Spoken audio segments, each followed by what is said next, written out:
think what's really nice as well is that we can really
Hello, everyone, and welcome to Perils and Possibilities, where usually we would be playing our Dungeons and Dragons game.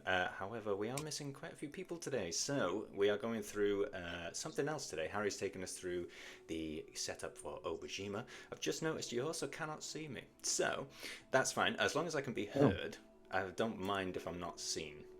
But I'm not sure because I can't hear the stream back myself. There might be a few tech issues today, by the way, everybody, just because Josh is We also usually the one. cannot see Harry. Oh, I will sort this. Hang on. But yes, it is basically going to be a whole sort of trial and error thing at the moment, just because, like I said, Josh is usually the one that runs all of these streaming things, and he's a lot better at it than I am. So I'm going to do my best. Give me a second. I should be able to get Harry back in.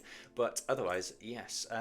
Dean, just while we're trying to sort this, do you want to just run through the old Discord announcements?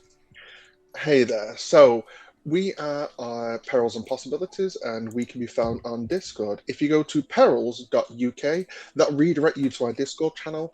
That's where we talk about the show, we talk about future projects such as this, but we also share a lot of artwork that people have made, talk about projects and hobbies that we're doing, as well as things like pets and animals, and just it's a really nice, cozy community for a bit of banter and to talk about different creative things that we're up to. On there, you will find the regular campaign kind of session area, but I have also created us a channel for the Farsight campaign that Titus is looking to progress, which is a future sci-fi kind of setting, as well as there is now a channel for this campaign idea, so Obojima. So we'll get into that and the cozy vibes of that with Harry. Yeah. And anything last to go through before we jump into Obojima? Just general announcement, I think. Obviously, with the Rogues Retreat, again, guys, still sponsored, still partnered. So, yes, if you do want any lovely, shiny new dice or pins or badges or anything like that, please, please, please do go check them out at Perils. Not Perils, I keep doing that every time. I go to say the code first. The website is theroguesretreat.co.uk. Check them out, and you can use the code Perils at checkout for an additional 10% off your lovely little purchases. Awesome. Yeah, I have managed to get, obviously, Harry, your shared screen for Obojima up where Titus Amazing. usually is. So, if you want to just give us a bit of a rundown, I know I can't be seen, but as long as I can be heard, we're all good to go. Lovely. Okay, yeah. So hopefully people have heard of Obojima, but if you haven't, that's absolutely fine. Some of the people who are going to be playing this haven't even heard of it either. I mean, Ryan's only just started watching anime, so this is incredible. So, Obojima. It's completely the opposite of what we are currently playing as Perils and Possibilities. It is a cozy life sim with, I mean, there are still enemies, don't worry. You still will get your lovely fights in there, I'm sure, but they're not going to be quite so world changing, I would say, just for the worlds that these people live in. Now, we've got no semblance of characters or anything set up yet. There's these people in Perils and Possibilities are going to create these as we go, not during the campaign, obviously, because that would be insanity. But we've already talked about like some kind of plans for what a character could be. So Ryan was mentioning there's a scout faction. There is. It's fantastic. It's a lovely little guild that you can just be a part of. It doesn't have to have like a massive overarching theme, but it is a reoccurring thing that we could have in there. You can see the lovely art for this. It is very obviously Studio Ghibli inspired. So we're trying to go for that heartwarming feeling when we're having a little break from all the pain and destruction that we get elsewhere. So let's have a look. What sort of stuff would you guys like to learn about first? Just the setting, a general overview? What would you guys like? No, I think that the themes and the tone is a really good way to start it. Absolutely. Always good. Well, let's go to the main page. So, Obojima is a world full of magic and spirits where people live and explore, and where there are festivals for every occasion, although life here is mostly idyllic, with farmers tilling their fields and shepherds tending to their sheep dragons. Yes, they are sheep dragons, and there's plenty of adventure to be had. I'll show you a photo of these sheep dragons later. They are very adorable. just so people can have an idea of what they look like. Travelers will find their fair share of it by simply walking from village to village, following rumors and spirit companions, and allowing the strange and wonderful tales of the tall grass to unfold. You may be able to see by this picture, there are cars in this, in theory. So there is something that happened that we will talk about in the setting, but there's a lot of 80s tech that you would be able to see throughout the campaign. I say a lot.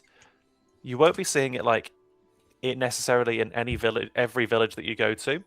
There are places where it may be more common, but that's nothing I want to go into just yet. So, yeah, very much the themes and the tone of this are, as I say, a cozy life sim. Generally going to be pleasant and relaxing experiences for both players and the DM, hopefully. I know you guys, though, so it may not be. A journey through the realm of leisure fantasy, where time slows down and descriptions of delight in the small details. So, there's a lot of things in here that I won't say, just because there are little sections with orange boxes that I'm not allowed to go through with y'all, because it's for the GM only. Secrets. Secrets. No, Yeah. tell us the spoilers. Tell it no. Okay. It is very much a roleplay heavy kind of campaign if you are going to do this. So, because there's not much of a focus of we're going to go fight the bad guy, it's a lot of talking to people, a lot of talking with your friends on how to solve issues that may seem small, but can impact a life quite a lot in this kind of world. And there is, as it says there, magic in the mundane. So there is a big sense of wonder in this. There are spirits, there are cheap dragons, as I say, loads of different ancestries that you would probably not have come across in any other kind of campaign. So we'll talk about this in a little bit as well. But magic in this is designed to not... Well, you're not really meant to get over level 10 in this, because level 10, you can really start shaping world events, even in normal D&D. So this is designed to be more like, for lack of a better term, more like real life. Where if somebody can do magic, that's a pretty impressive feat. Cool. I'd be very impressed if I met someone who could do actual magic. Well, I in think real most life. D&D campaigns, if you go from 1 to upwards, do you kind of plateau around level 10 anyway? Because Exactly. beyond that, you start getting into really huge, multi plane adventures, which can be a bit overwhelming. Sometimes you just want a bit smaller, a bit more idyllic settings. Exactly like this. So, as it says here, so most of the situation in Obojima can be usually solved with smarts, a bit of tact, and heaps of creativity, and a dose of magic. So, conflicts aren't always something that you're looking to get into, because not many people have seen conflict or know how to fight, which is interesting when you have a look at, like, let's say, the barbarian subclass later. It's not what you'd expect for a barbarian. There is a problem there, though. Mm.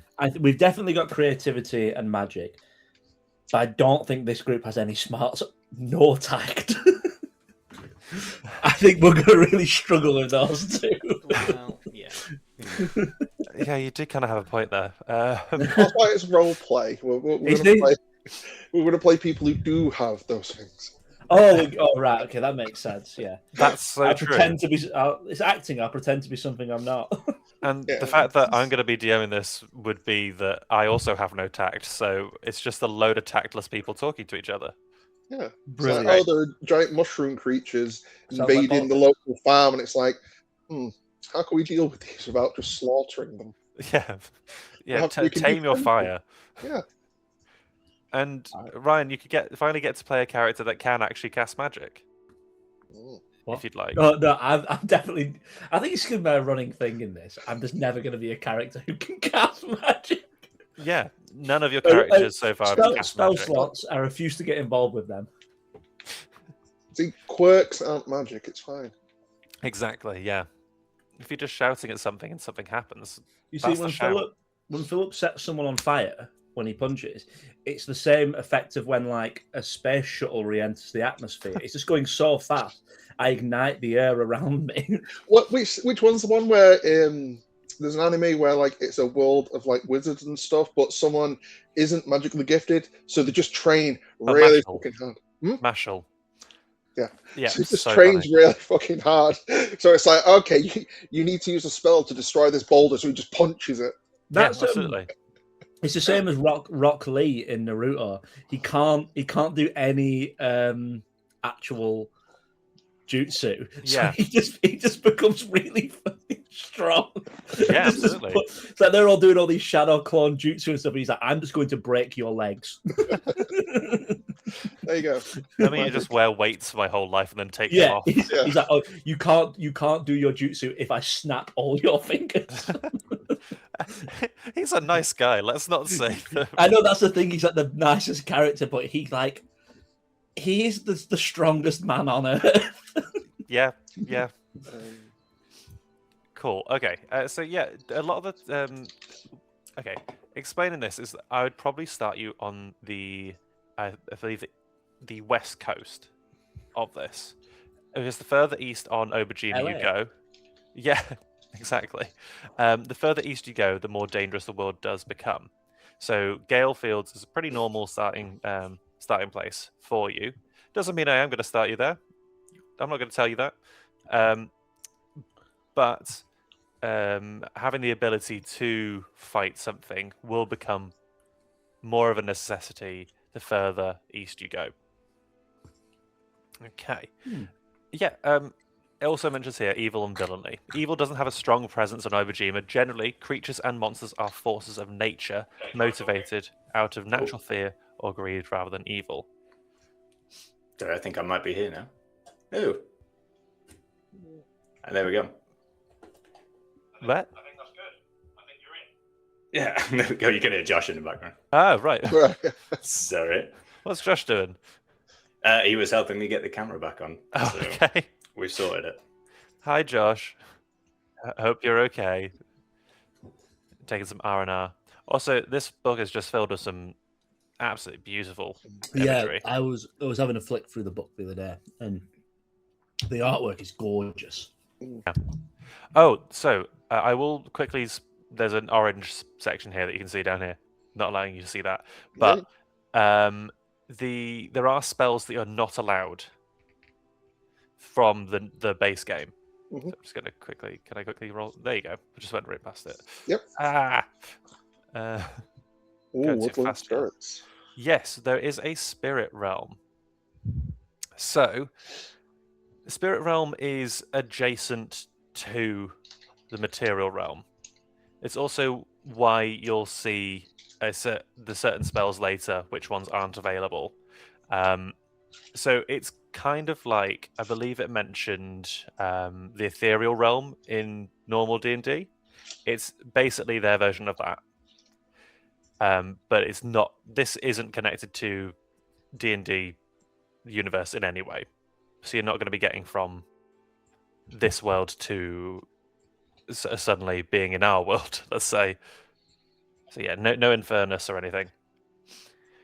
Right. Spirits are very interesting things. I love these little moss sprites instead. But spirits are tied to the forces of nature. They are tied to things that you wouldn't normally perceive to necessarily be a spirit. So it can inhabit.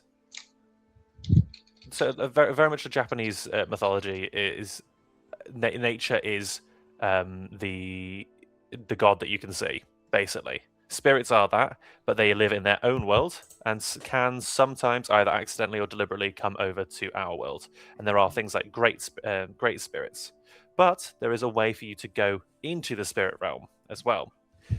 One of which is a very fun method that I don't want to show you, so I'm going to skip past that. Because who knows? It could be used as a plot device. Mhm. So let's go to the spirits. I'm looking at the omitted spell list here, Hmm. and I do like that a lot of them are to do with either talking to the dead, Mhm. bringing the dead back, or even stuff that if you kill someone with it, they can't be brought back to life. So like things like disintegrate or finger of death. Yes, there's a really good reason for that. So there aren't souls in this. So ghosts aren't a thing. So that's why when somebody dies, they die. I do. So yeah. It does upset me that I can't see one of those cute little sprites and just be like disintegrate. Yeah, I'll show what's in there a second. Oh, here we go. Yeah, so ghosts. There are no souls in the world of Obojima, so no ghosts as we know them. But yeah, there are possibly corrupted spirits, and that would use a ghost stat block. That's interesting. Yeah. But I love this image of like a dragon turning into a road, or is the road turning into a dragon? A spirit road, if you will. The duality of life. Exactly. Okay. Yeah, elder spirits are very fun. They are like the what's the Studio Ghibli film Princess Mononoke is the Great Forest Spirit. Yeah. Very much that vibe. It has the power to kill you outright, but will it do that? Does it hate humans? Does it not hate humans? You don't really know. Should you interact with it? It is a force of nature in itself, so steer clear, but maybe you need to talk to it. Could be fun. Right, let's go to the next chapter because I don't really want to talk about anything else on there. But the island itself is pretty damn important to talk about. So Obojima, the island itself, it's all pretty self-contained. So, as it says here, people who live here, the world begins and ends at the shore. Ocean surrounds Obojima, stretching out to the horizon in all directions. The island, the ocean, and the sky is all there is. But what does this mean for Obojimans?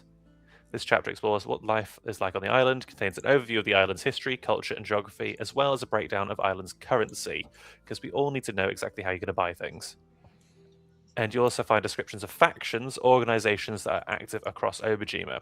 What we'll do before we go into factions and organizations is we will talk about like the different ancestries, and then I'll go into the factions. Just because if you guys are wanting to like design a character, I think one of the first things we start with is normally the ancestry of a character, or at least it's probably what I do. Just because if I haven't played something like when 5e was out, I have bought all the races for that before you had to buy the book. So I just bought all the races so I could, so I could just play with anything if I needed to. Right. Last bit questions. Yeah, the big focus is that the fact this is all just on a pretty big island, but very much the vibe of Windfish Island from The Legend of Zelda. Did anybody play that? Yeah, I played that. I'm trying to remember the exact name for it. What was the game called? Not With World. Windfish. Was it Wind Waker? No, not Wind Waker, because that was when you had the boat. Yeah, Windfish Island. That is Link's Awakening. Link's Awakening, of course, yeah. It's one where you wake up on the beach. Yeah, Am I right? exactly. Yeah, so it's that kind of. It's still a big island, especially if you play the updated one. But like your memory as a child of how big that island is going to be. It was bigger back then than it is now. That's kind of the vibe of this. I like that. Yeah. When you're a kid, everything seems bigger than it is. It's very. Where I did my degree, I did a thing in children's literature, and there was a big thing on magical realism. And there's a whole thing of it's really common that in these stories, it's only like if there are all these magical stories all come from like a children's perspective, so it always seems grander than it is. Exactly, yeah, and I think that's a big thing for us as creating characters should remember. Your character will have a much smaller idea of what a grand thing is than if you lived in a gigantic world or where you have like floating sky ships or something, or you can see a dragon. That's not going to happen as much here. Though the spirits do help count towards that. A goal isn't to become like king or something like that. There's no necessarily set up for that. But yeah, so keep your ideas small but big. Okay. Spirits, everyday spirits. Oh, that's good GM stuff. Everyday magic. Yeah. So when we look at the different like magic that you can cast in this, a lot of it is just things that help with normal everyday life. So like a farmer might have magic to help things grow faster, or a witch may just be able to protect her house in a different way rather than setting off a fireball. There's no like magic isn't designed to destruct. It is designed to help. And obviously you can still use like fireball and stuff because you got to protect yourself, but it's not designed to do that. Cool. Ooh, beliefs about death. I think that could be fun to go into a different point. But currency, oh, look at these little things. I love this little like copper bud, sea petal, and gold flower. The sea petals aren't made of metal at all. It's kind of glass that's formed to resemble the petals of the dawn blossom flower. A technique the sages use to craft these petals, closely guarded secrets. Cool. Okay. Right. I won't go into the history of this just too much, but there's a really nice infographic about it, which I will just bring up there. I don't know if the stream will be able to catch all of that. See a bit of it, yeah. Yeah, okay. But it gives an idea, and it's a really beautiful effect for that using the tape of a cassette tape to tell the timeline. But there are a few different ages of when each ancestry came to the island of Obojima. So we've got the first age.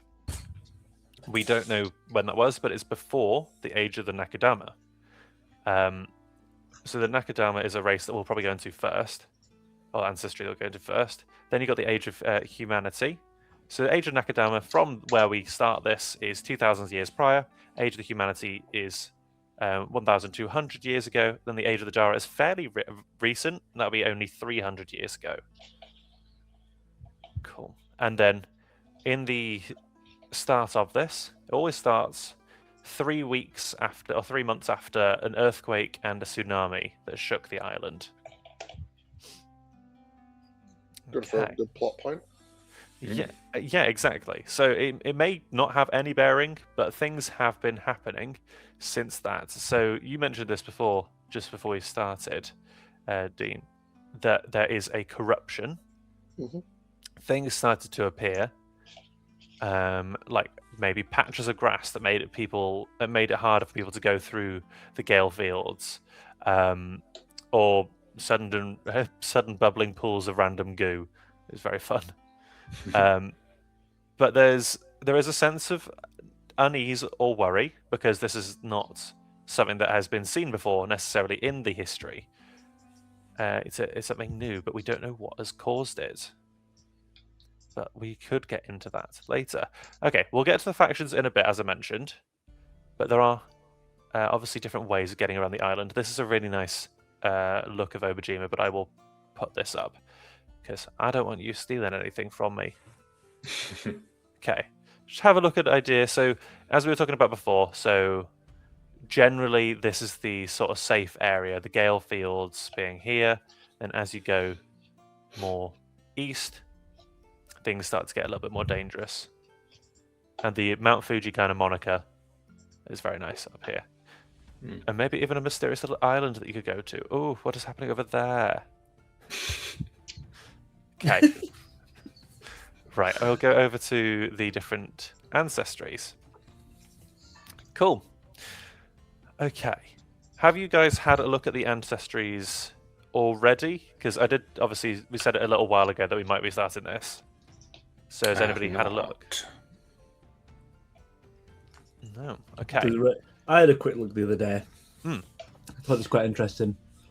Yeah, absolutely. So, the humans obviously is an ancestry that you'd expect to see on this almost any playthrough. And this is playing, is that Humblewood? But that would be quite fun. Okay. Right, so humans, not the first to arrive on the island, as account for Obojima's most plentiful people, though. Mostly humans live in a farming and fishing communities, preferring modest, quiet existence among close friends and family. But it's also within humans that the spark of adventure burns brightest, and it's not uncommon for humans to yearn to travel the island and explore its mysteries for a time before returning to a simpler life. So, if you are going to pick a human character, what is it that is inspiring you to go out? We'll also talk about like magic in a little bit. What kind of magic you can see on the island. There is a guild that will be able to help explain a little bit more about that.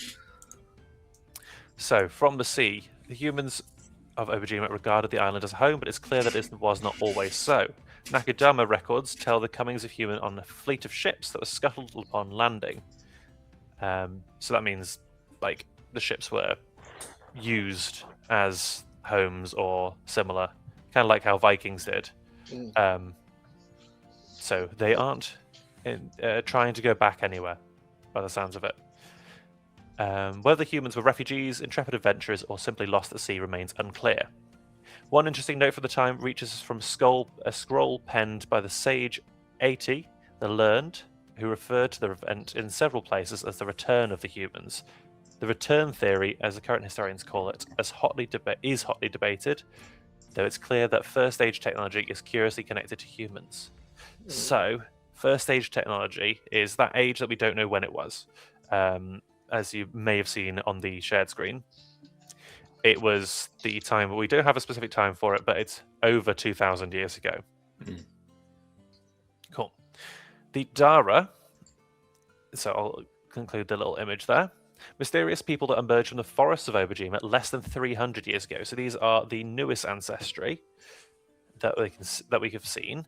But no one knows if they are from Obojima itself or if they came from another realm. Even the Dara themselves speculate as to their origin, though most believe they all descended from the enigmatic figure known as the first Dara. What is known about the Dara is that they are insatiably curious. A gift they claim is from their progenitor. Dara is often gravitate towards being wanderers, seeking out anything that interests them and scrawl notes and sketches as they are observing. It's hard to know what a Dara will be fascinated by next, as they are just as interested in a small bug trundling over a leaf as they are a sinuous dragon flying through the sky. I was going to say a dragonfly then, but no, I had to stop myself. Cool. So Daras do have some interesting things that they can do. They have the ability to absorb a vast amount of information in an instant through contact with a magical glyph. So those sorts of magical symbols, which kind of resemble large fingerprints, as you can see kind of behind them on the image there, are found on trees throughout Obojima and can only be seen by Dara. A Dara who touches one of these glyphs taps into its reservoir of knowledge. Through it, a Dara can learn not just information, but also new skills. It's widely believed that many of these glyphs were left by the first Dara to guide future generations. Cool. Ooh, I should have brushed up on this a little bit more before going here. Dara is born of the earth, emerging into Obojima fully formed. So there's no... We're not going to talk about sex in this. So fully formed through the roots of a tree that bears a parting glyph. Most are born from trees in a sacred grove in Roakala, would you say? The ancestral homeland of the Dara. Well, we can, if you do want to go for a Dara, we can talk about that more later, because I would say most humans, probably elves or Nakadama, probably wouldn't have been there.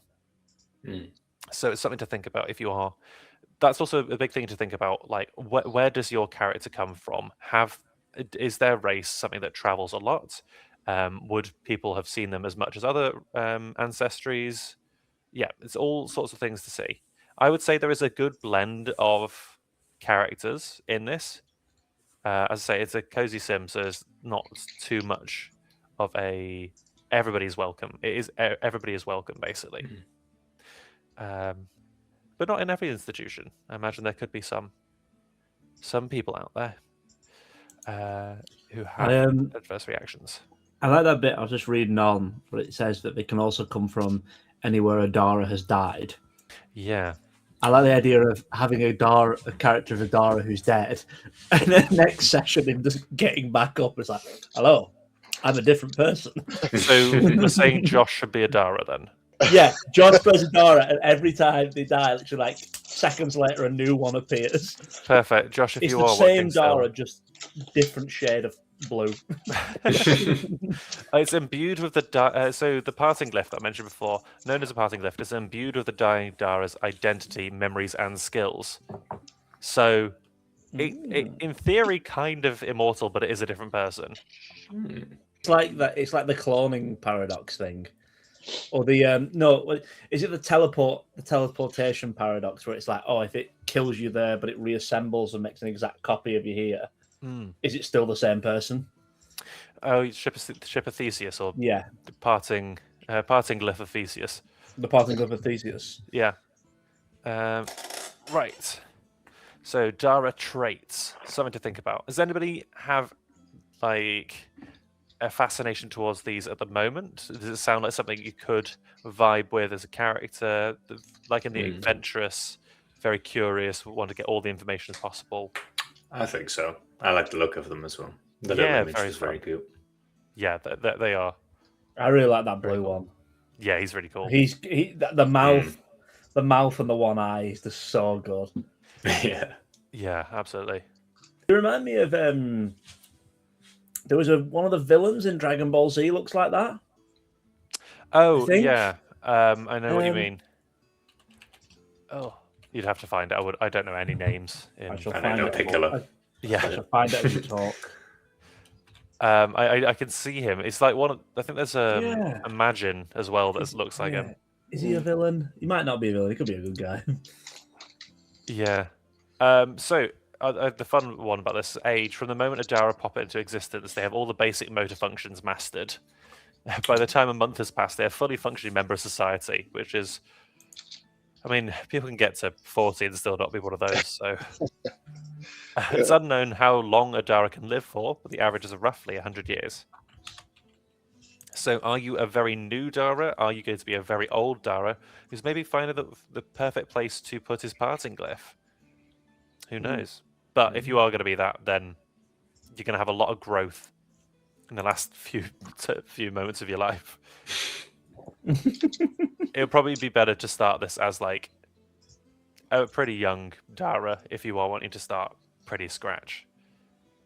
Okay. Or you could have just been a Dara who's lived a very long time, and you have some of the motor functions and the personality of your old one, and you're finding out about that Dara. Could be fun. Trying to define yourself from your previous self, perhaps. Exactly, yeah. So people might have expectations of you as a person because you look quite similar to the old one, but you're just not. Cool. I think we've all had that ancestral trauma as well. So. Cool. Oh, wow. Dara naturally come in variety sizes ranging anywhere from 2 to 7 feet tall. So you can be literally anything you want with these things. Damn. That's almost as tall as you, Harry. Literally, yeah. Hey, I'm 6'8". I am almost 7 feet tall. When you told me that, it hurt me a little bit inside. Why? I don't know. I didn't realize, and then I stood next to you, and I was like, "Oh my god, you're exactly a foot taller than me." Yeah. Oh well, that'll do it. Yeah. Well, I'm 2.04 meters. Oh my god! The fact that it starts with a 2 is grotesque, man.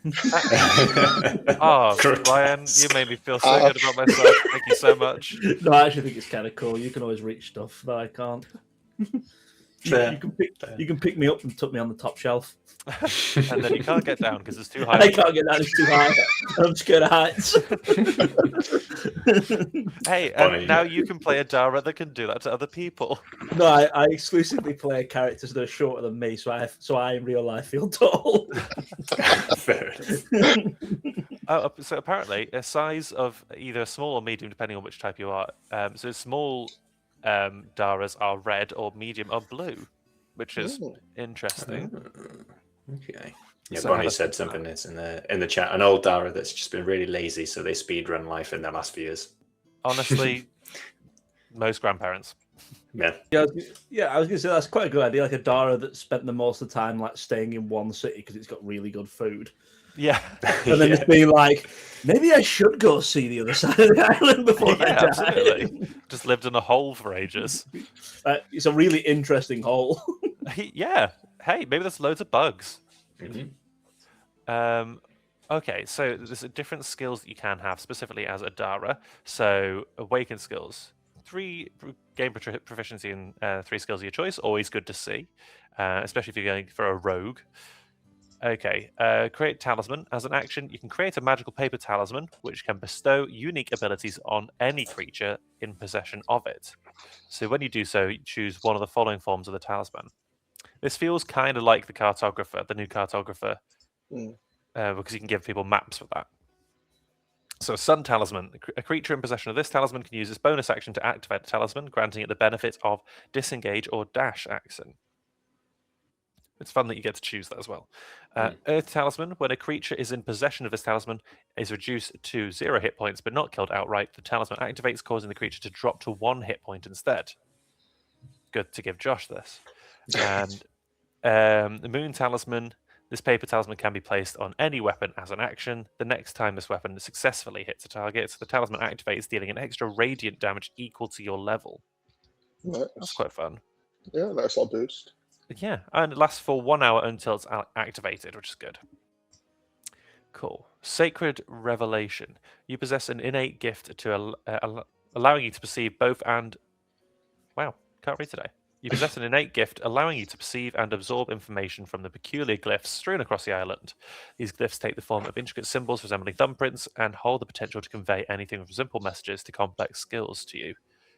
So it's a good device for leveling up, perhaps. Now, I'm a big fan of not everybody's going to level up at the same speed as everybody else. But that does mean you do have to prove yourself if you want to level up. So I'm not going to say like somebody's going to go 2 levels over somebody else, or somebody's just not going to level at all. But if you do something in particular, that You got to have your narrative arc. exactly, yeah. Maybe you are a little bit weaker than somebody for a little while, then suddenly you do jump 2 levels instead for some reason. Oh, Could be I know, precedent I for know it. I mentioned him before, but you've got to have your Rock Lee taking off his weights moment, Exactly, that would be a level up. and then disappear because you're so fast. Cool. Okay, so impart knowledge. In Dara culture, the individuals who go on to obtain wisdom truly worth sharing are blessed with a unique ability to impart glyphs before their death. This extraordinary skill is revered amongst the Dara. Bro. Okay. So we've got the 2 different types of Dara as well, and they have different talismans because of it. So no social differences between the 2 different types of Dara. They appear equal in numbers. But for a blue Dara, you can get a knowledge talisman. So as an action, you can create a knowledge talisman where a creature in possession of this talisman makes an ability check. It can activate the talisman rolling a d6 and adding the number rolled to the check. The creature can roll the die before or after making the ability check. The talisman lasts for 1 hour, as before. Once you use this trait, you can't do it again until you finish a long rest. The red Dara, which are the ones that are generally between 2 and 3 feet tall. Small in stature, easily distinguished from their large kin by the bright red hue of their skin and 2 eyes. So a blue Dara will have 1 eye, as far as I'm aware. Yeah, a large single eye for a blue Dara. So the Might Talisman, which you can do as an action, which is good. It's pretty quick. When a creature in possession of this talisman makes a saving throw, it can activate the talisman, rolling a d6, adding the number rolled to the save. The creature can roll the die before or after making the saving throw. Cool. So that is the Dara. Now this is just Link. That's just Link. Don't let James see this. Oh, is he going to be a ranger? No, it's just an elf. Oh, okay. Oh, yeah, very good point. Yeah, so elves, so very similar to what we would normally see. in normal elf society outside of our campaign. I think ours is a special outlier in that regard. Spirit guide by circumstance. During the ages, the islanders and spirits have coexisted harmoniously, although it would be misleading to claim that they always agree on everything. Consequently, elves often find themselves acting as intermediaries when conflicts arise between spirits and folk from the physical realm. So they have a good connection with the spirit realm. Mm. Okay. So similar to the Dara with their glyphs, each elf bears a unique mark that symbolizes their connection to the spirit realm.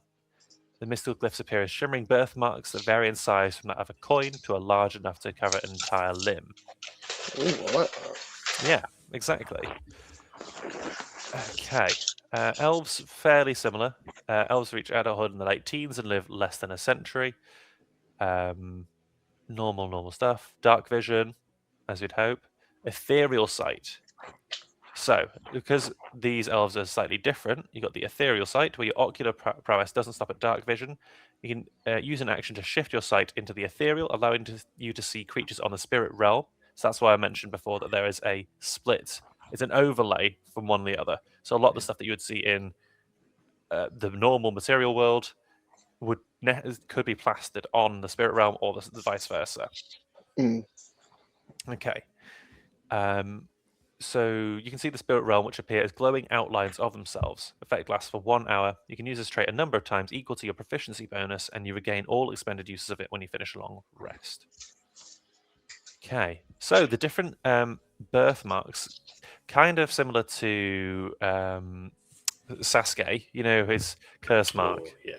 Yeah, it can have different effects on what you have. So if you are wanting to think about that, I won't go into too much now, just because if you're thinking of going for an elf, think about what kind of mark you'd like. Take a screenshot if you want to have a read of this, Yeah. later. I wasn't thinking about an elf until you said curse mark. Well, let's just not make Sasuke. Oh, You are a sucker for a manky arm on a character. you know what? I actually am. Yeah. Hey, sometimes you just got to use what's available to you, and if an arm needs to be lopped off in place of a new one, yeah. Everyone's got to have a niche. Ryan, yeah, Yeah, the frog Nakudama. boys. Absolute cinema. Now we just need a frog boy knight. Yeah, Oh. exactly. Frog Boy Paladin. Yep. Yeah. Guys, please. A sweet treat left. I love their little intro here. A sweet treat left untasted, a hot spring left undipped in, a warm fire left unshared. All considered tragedies by a people driven to indulge in all comforts and curiosities Obojima has to offer.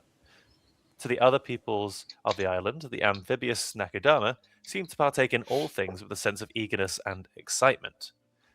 Nakudama tend to eschew enclaves. Well, they already put two words that are really hard to say next to each other.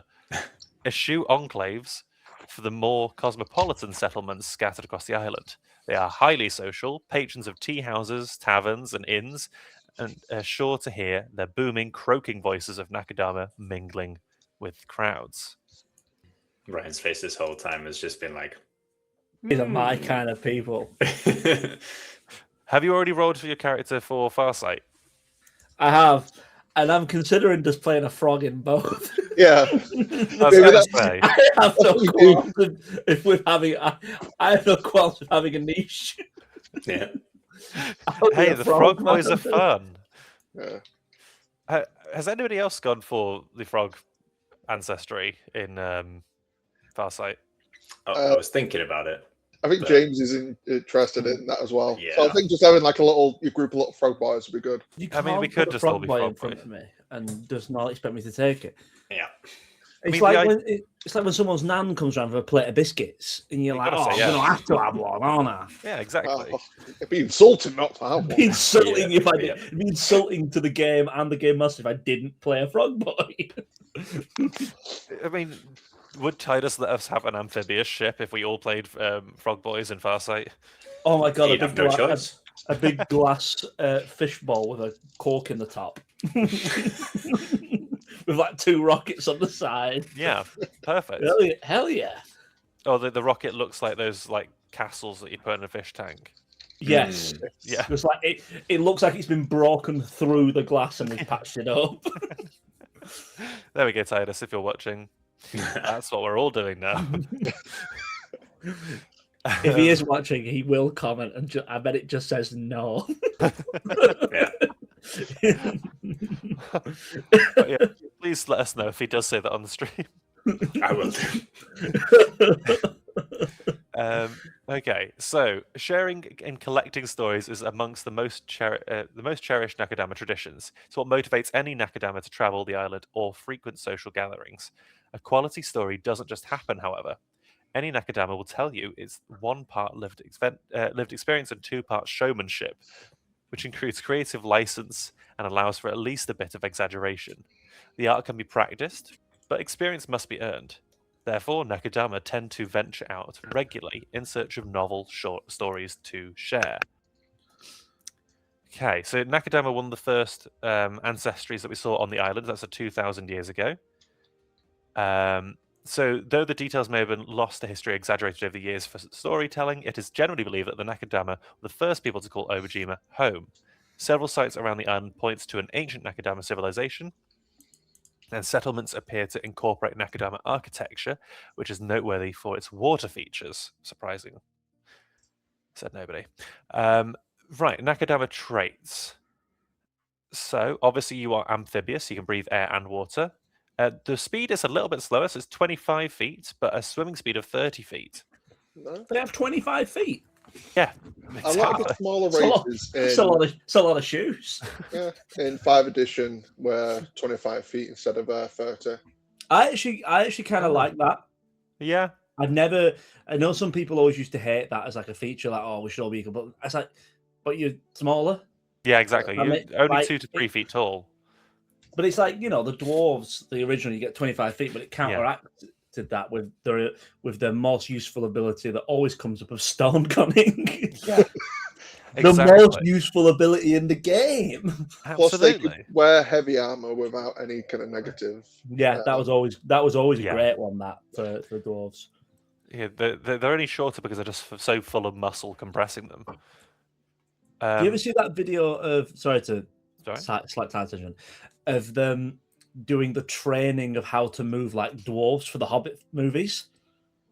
Oh, it's the whole idea is that they're lower down. So like we as a species, we lead with our chest. Like a lot of time when we walk. But because they're lower to the ground and stockier, they would lead with their groin and hips first.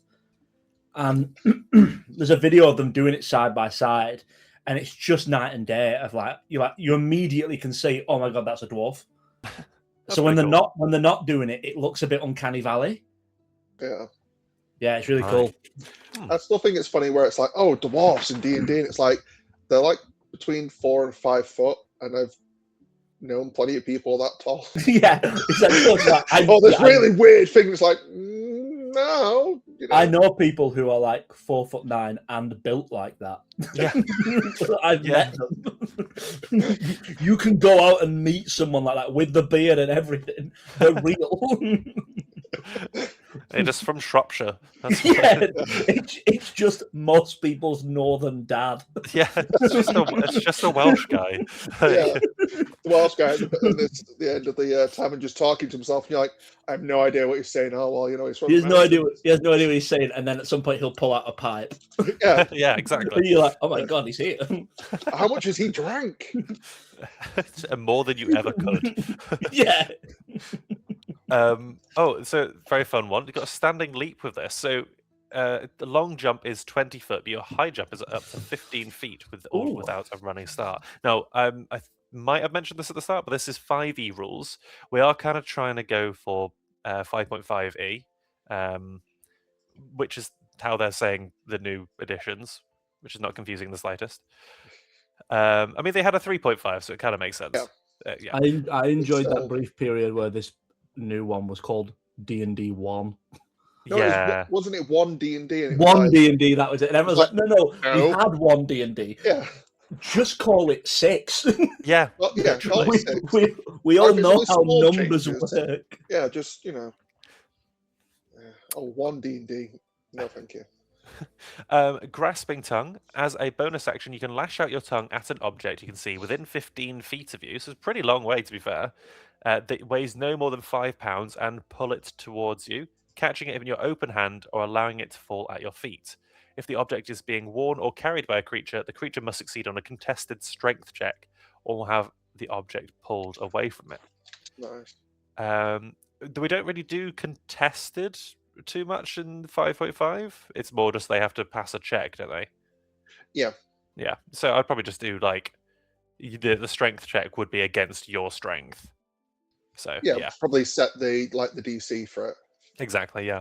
Latching tongue. As a bonus action, you extend your tongue to latch onto a surface or creature that is one size larger than you, pulling yourself towards it. The target must be no more than 15 feet away from you, which seems like a thing Ryan would just do constantly. Is that an action or a bonus action? Bonus action. Oh, I'd love that. So then, you're running up, and then all of a sudden, bonus action, tongue flies out. You pull yourself to them with your sword coming in. I will say, like, that's a real, feels like a real anime kind of ability. Oh, was it Tsuru? Is that what her name is in My Hero Academia? Yeah, there's also the thing in Naruto, like when he becomes like a half frog dude because he's the sage, and there's loads of stuff with. No, not Naruto when he does it. The snake guy is constantly doing stuff with his tongue. Oh yeah, what's he called? Orochimaru. He's one of my favorite villains ever. He's just creepy as hell the whole time. Yeah. Like sometimes he's just having a normal conversation and he'll just start going. You're like, oh my god, you're like my guy. We were just having a chat. Like it's great. So what you're gonna do in this campaign now? Yes, I'm gonna play Orochimaru. Just talking, and all of a sudden, just tongue flies out, grabs. Call me Ryan Kochimaru.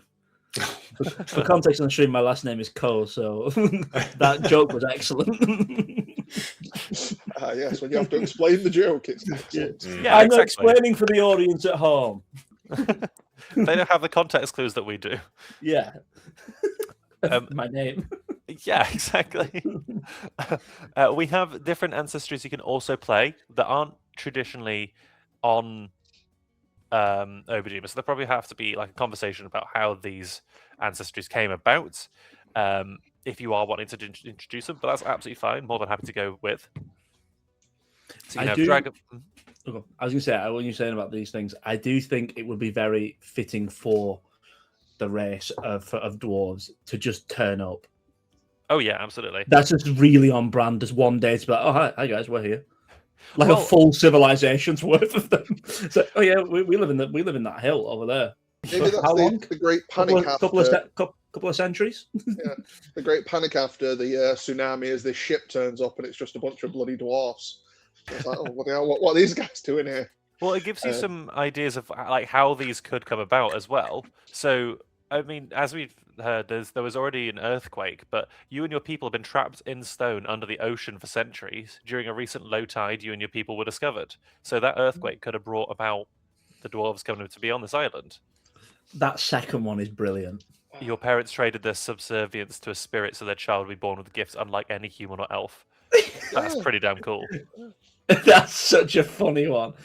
It's is it Dr. Stone, and like there's all these statues and like they sort of come back to, there's plenty of tropes. It was like, you just kind of fall through a portal and appear on this island, proper Ezekiel style. Yeah. Oh, I realised that the earthquake one was actually one of these already. Oh, yeah. Cool. Oh, look at me being forward thinking. Dragonborns as well. So, like it says this specific line for every single race as well. You've got gnomes as well. After being trapped in the wandering forest for several days, you're forced to eat a strange fruit which changed your body. Again, could just be any of these. That happens. I've been there. I've been camping. Orcs or half orcs, that could be like you're kind of actually half orcs. You're the first green Dara. Oh, that's fun. Well, I would say for the orcs, they very much with the way orcs look. They would remind me very much of the boblins and stuff in Legend of Zelda. Oh yeah. But They're goblins. very orc like. They're a bit more pig looking, Yeah. but I think that'd be a fun twist on orcs. Yeah, very true. I mean, very Ganon. Yeah. And tieflings as well. So you were once human, but after spending many years within the spirit realm, your body began to change. So there are demons in Obojima, but not demons as in D&D demons. They are normally like corrupted spirits, and they are technically more like fiends. So any demon would have a spirit stat block instead, or like not stat block, creature type. So it wouldn't have a demon or I know it comes later on in the subclasses because I've had a thing. But I'm very surprised they've missed a trick here of in their world tying tieflings to the Oni. Yeah, that's very true. The horns and stuff. I think they've missed a trick there. So Mr. Obojima, I don't know your name. I'm very sorry. Who makes it? The company that makes it. There you go. That's an ID. You can have that one free. It's on me. 1985 games. 1985 games. That one's on me. There you go. I mean, it could be good, but we'll go into the subclasses now then. Or would you prefer to do subclasses now, or would you prefer to do the different factions? Because we've gone through the different ancestries. I'd say factions, I think. Yeah. Faction. Okay, cool. We'll have a look at that then. Yeah, can still kind of build in that world. Yeah. Yeah, exactly. So, I think this is what you were talking about, Ryan. The academic adventurers, the AHA. Yeah, much of Obojima's past may be unknown, but the Guild of Archaeologists, Historians, and Archivists, known as AHA, believe it is not unknowable. From the observatory headquarters in the coastal highlands, AHA oversees a collection of field research teams scattered throughout the island at no less than a dozen ruins and excavation sites. The AHA is directed by a trio of academics, one drawn from each of the Guild's three traditions. Collectively, they are known as the ASLO. The trio is made up of an archaeologist known as Guriko, a female Nakadama interested primarily in the ancient buildings techniques of her people, Lonini, a female human historian from the foothills of Mount Arbora, and finally a towering male blue Dara named Uber, who serves as the guild's chief archivist.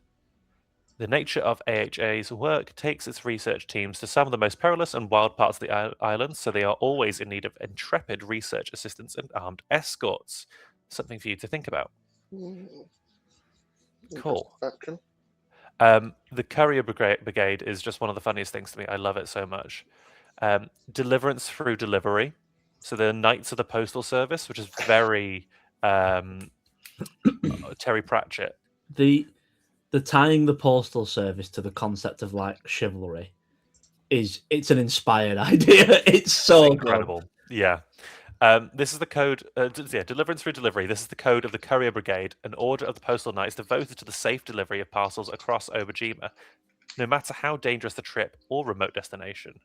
Most of the time, couriers deliver packages, but they also serve as escorts for travelers. So you're delivering your people as though they're packages. Most couriers prefer large flightless birds as mounts, though this is not a requirement of the brigade's regulations. So if you're more of a Final Fantasy fan and you're wanting your own chocobo, we can talk about it. It's fine. Yeah, have your chocobo knight that actually does something. Most settlements have parcel boxes that fall under the jurisdiction of a courier, and the larger towns have brigade halls where squads of couriers reside. The brigade also maintains a string of forts that protect important crossroads, including the formidable Fort Haglo. There we go. Wow, that really hurt my brain. In the Gale Fields. Here, Postmaster General Escalante oversees the brigade's operations and personally leads a small group of elite knights who are dispatched to relieve imperiled couriers. That is the best name ever. He's definitely Spanish. Oh, absolutely. And will I have to learn how to do a Spanish accent? There's no way he's anywhere other than Spain. Yeah. I want to do So I have to do. Buzzmaster Escalante. Yeah. Going to play like a UK based one. So just going to turn up late, not put him in the delivery box, put him somewhere else. He lives in Benidorm. He's from the UK. Ah, Yeah, that kind of Spanish. yeah. I just have this image of like these guys being like trained like the SAS.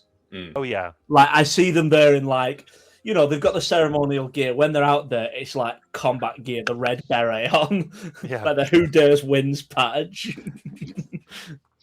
The Mariners Guild. 30 years ago, enthusiasts of the world beneath the waves formed the Mariners Guild to support submarine exploration. Just having a think there. Under the leadership of its founder, Captain Clintock, the guild established 4 lodges, one at each of the island's cardinal directions. These lodges serve as both home and workshop for the Divers Guild, each equipped with a small boatyard and launch where members can test their latest seagoing vessels. After an initial boom in popularity, the guild's membership has diminished over the decades. Of the 4 lodges, only the north and south ones remain in use, with Captain Clintock's 2 daughters, Holly and Paloma, operating out of them respectively. The captain only rarely comes ashore, preferring to remain above the Pointue? How do you say that? Oh, you're the DM, so you'll be able to. Pontu? I'll look it up later. Why not? They have the creators of this have a podcast through the whole creation of it. So it's probably going to be one of those. His famous swordfish submersible. Of late, Captain Clintock, his daughters, and the remaining members of the Mariners Guild have all been working diligently to figure out how to fight back against the corruption that has emerged on the eastern side of the island. Most of their recent studies are regarding the corruption's effects on the marine flora and fauna. In an expedition of the corrupted coastline, the captain's sub was damaged. His efforts to get his daughter, Holly, a gifted engineer who could repair the Pointue, have been thwarted by the Lionfish King. Ooh. Something to think about. Here we go. Here's a society of young stewards. This is these guys. absolutely what you should be a part of, Ryan. These guys are so good. Yeah. Youths all across Obojima are members of their local chapter of the Society of Young Stewards, an organization dedicated to teaching stewardship of nature and general good citizenship. Young stewards earn special badges that mark particular achievements or masteries, such as whittling, making campfires, or demonstrating the best way to calm an angry hill dragon. I was going to say hill giant then.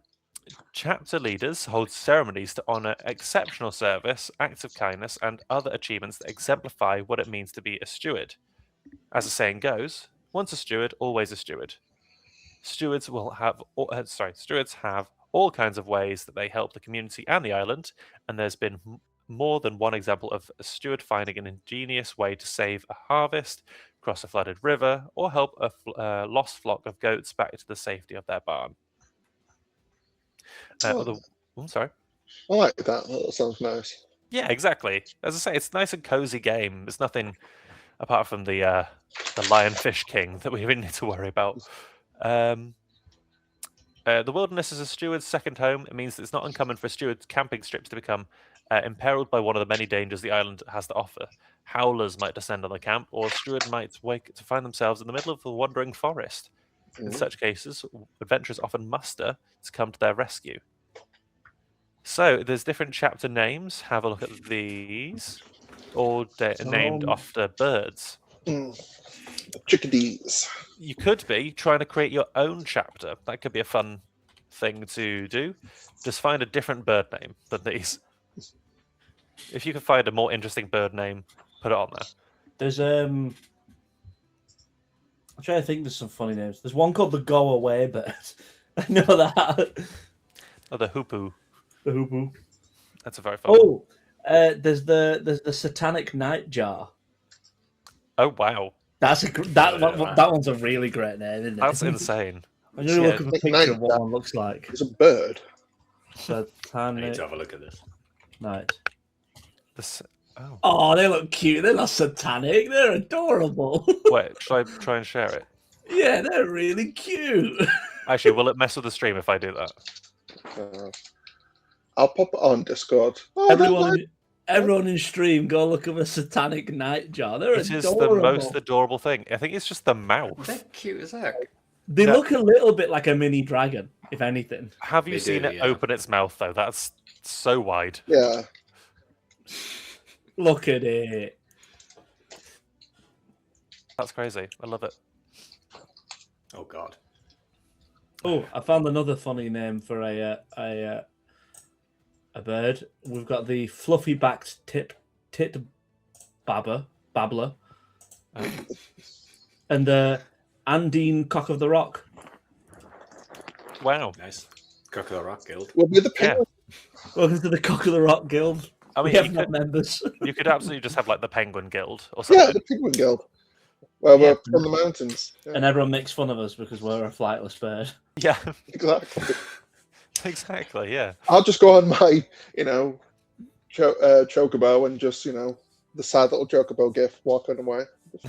You guys can make fun of me. I'm gonna go slide down this hill. On my belly. It's like it's its own carrier service. Absolutely. You got to get from the one person that lives on the top of the hill down to everybody else. It can only go down. Yeah, exactly. Takes It's forever really, to get it's back up. really quick mail going downhill. Really slow coming back up. Okay, so there's different sword schools.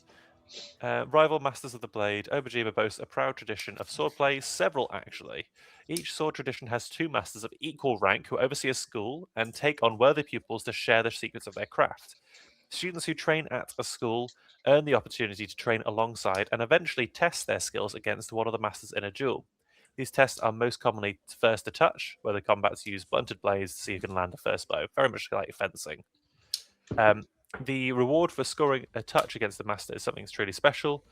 The opportunity to learn that school's signature master technique. Mm. So there's a different schools here, and we'll talk about the different towns in a little bit as well. Right. Yes, becoming a pupil. There's 2 common ways to gain the admittance to one of the schools. First is by invitation. Swordmasters are always on the lookout for prospective pupils, so folks who have earned a reputation as a sword talent through their exploits are likely to garner attention from one or more of the schools.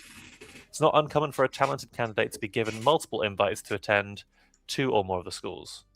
Alternatively, a warrior can earn their way into a school by proving their school and challenging a designated champion to the non-lethal duel. I'm going to stop talking about that because that's confusing my brain. Yeah, different training, different duels. You can't look at that message. I'm going to move past. Witches and covens. So if you're more magically inclined, we shall have a chat about this. Witches bound to each other by oaths. Need to diagnose a curse? Are you looking for ingredients to brew a potion? Do you want to learn for yourself the magical secrets Obojima keeps hidden from those who don't know where to look? If the answer is yes to any of these questions, you're likely seeking a witch. Witches are found all over the island. They are found operating out of settlements as resident magic specialists or in the wilderness dwellings and strongholds where they develop their craft away from the prying eyes of jealous rivals. Most witches are linked to a coven, groups of witches sworn to aid the other members and share their arcane secrets with each other. Other witches remain solitary, preferring to stay out of intercoven feuds. That doesn't mean that covens won't try to recruit them, or at least exert influence over them. Now, if you think about a magical character, does your character already know magic? Have they been practicing under a coven? Are they looking for a coven because they've just started experiencing magical powers? I mean, definitely think about that if you're going for a sorcerer. Yes. Joining a coven. The decision to join a coven is no small thing. Typically, young mages apprentice with the coven, which for a time before they are asked to join. Others are talented witches who practice on their own and then recruited directly into a coven's ranks. For a witch to be admitted into a coven, they must take the coven's oath. This is a special ritual that binds that witch to the coven, and in return, the coven becomes bound to the witch. Those who take the oath becomes fully inducted into that coven's ways. They gain access to the power and magical traditions at the coven's disposal, and they gain protection of their coven mates against threats both arcane and mundane. So you've got a few different covens. The main one sounds like it's the fish head coven, though, which is Yeah. From the domain of the Gale Fields, the witches of the Ascendant Fishhead Coven spread their arcane influence across the island to control the discovery and trade of magical ingredients to feed their insatiable obsession with their art. Dozens of witches on the island are affiliated with the Fishhead Coven, answering to the whims of the Coven's ruling council of 3 and 30, an arrangement that similar covens envy or bemoan. Other covens. Though the Fishhead Covens wields the most influence, there's still enough room on Obojima for a handful of other covens with layers of their own. Inter-coven hostilities usually kept to a sportsman-like rivalry, but feuds bubble up from time to time, and some even result in duels. You've got a Cloud-Cap Coven, Patchwork Robe Coven, the Tall Hats who wander there in their caravan primarily in the gift of Shiratashi, Crowsworn, the League of the Gilded Gourd. I realised that the thing is Tall Hats, that's their name, and then that's where they usually are. I genuinely thought their name was the Tall Hats who wander in their caravan primarily. I mean, they can be called that. We could fully call them that. That's what we're going to call them. Cool, amazing. I've got to write that down. I'm making an executive decision. Yeah. For your campaign. Yeah, because I read it like that, I'm gonna stick to it now. I was kind of vibing with that. I just really like that really long name. Hey, it's a tall name for a tall hat. Name for a tall hat. Cool. Okay. Right. So I mean, playing one of the little tiny wizards from, is it Final Fantasy 9, where he's just like a little dark wizard with a huge hat and you don't really see him. Yeah. Oh, God. Was that VV? V something? I think so, yeah. He's a Magic the Gathering character card now. Or Nitier, whatever she is, yeah. A little blue Yeah. thing. Right. So there's a few different regions. So this is the thing about where you want your character to be from. Most places probably start in the Gale Fields. That's absolutely fine. There are 6 general regions. The Gift of Shiratashi being one of the main notable ones. So it is known as the Gift. The westernmost and largest part of the region is named after this great spirit that once roamed the western forests of the island. The land is a patchwork of idyllic landscapes that include rolling hills, lush forests, and sandy beaches. Most of its scattered villages and towns are home to farmers and craftspeople. The Land of Hot Water. Natural hot springs dot an otherwise arid landscape that stretches between the northern slope of Mount Abora and the sea. The people who live here enjoy a culture that balances industry and relaxation. Of late, a fad of flight has spread among the engineers and tinkerers who live there. Mount Arbora, the looming peak of this ancient mountain, can be seen from every corner of Obojima. Meltwater from its snowy slopes feed the island's rivers, so some of the island's residents regard Mount Arbora as Obojima's beating heart. Though majestic, the mountain is treacherous. The terrain can be unforgiving, and some of the island's largest monsters dwell there. So, if you're coming from there, are you coming from there as like a very experienced traveler? Do we have to amend a level because of that? Like, stuff to think about there. The Gale Fields. The center of the island is a vast, sweeping plain, a wilderness of uncommonly tall grass. Crossing the Gale Fields is no easy task, but it's the quickest way to travel from one end of the island to the other. The Honourable Courier Brigade, as we touched on, maintains the major roads that crisscross the Gale Fields, through the nomadic communities who call the area home know its secret paths for good reason. This is the domain of the Howlers. I'm not going to go into those. You'll find out later. The Brackwater Wetlands. So this is on the eastern side of the island. Aside from the peak of the Mount of Bora, the soggy Brackwater Wetlands in the east of Obojima are the island's most sparsely populated region. People here are accustomed to a hard-scrabble life. They have adapted to the swamp by building entire settlements on stilts. The region is known for its time-honored tradition of mud eel fishing, though its greatest point of pride is that it is the home of the island-famous Hakumon's ramen shop. Of late, the treacherous wetlands have become even more dangerous. and that's to do with the corruption. The coastal highlands. Land in the southeastern corner of Obojima rises sharply from the Gale Fields and Breakwater wetlands, forming a plateau of craggy rock that ends at the sea as a dramatic sheer cliff. Within the cliff are several sprawling networks of caves that open out over the sea. The Shallows. Obojima is ringed by a reef known as the Shallows. The beach drops under the surf, creating a sandy bottom that stretches out several miles offshore and goes to a depth of 200 feet before the reef rises up, creating a coral wonderland around Obojima. Beyond, a steep shelf gives way to the deep waters of the open ocean. Aside from being home to all kinds of sea creatures, a portion of the Shallows is also claimed by the Lionfish King, who we mentioned previously, who has become increasingly agitated and belligerent since the corruption arrived on the island. So, we can create a village for you. We can go off on the starting villages.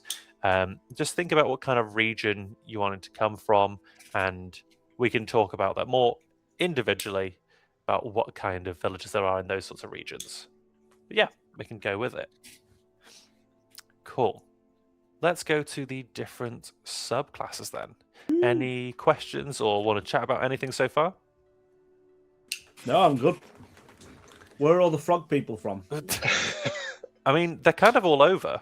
I mean, Is there a big you'd imagine pond? there'd be like wetter locations. Is there a big like stagnant water pond somewhere, like where all the frog people come from here? Well, Well, it was there's their that island, marsh. wasn't it? It's a marsh. Yeah, Okay. Yeah, it was their island originally. And Yeah. again, bringing up Final Fantasy 9 again, there's frog people there. Well, True. if we go back to the map as well, if I can remember what that was. The island, getting around the island. Yeah, there's lots of little ponds, isn't there?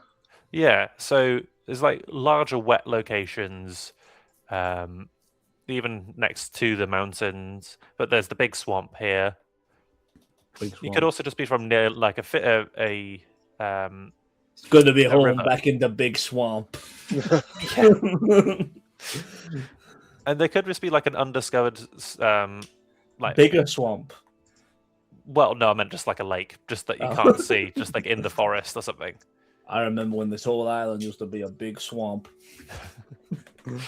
And then the humans came along and did this thing called irrigation. And wetland retrieval.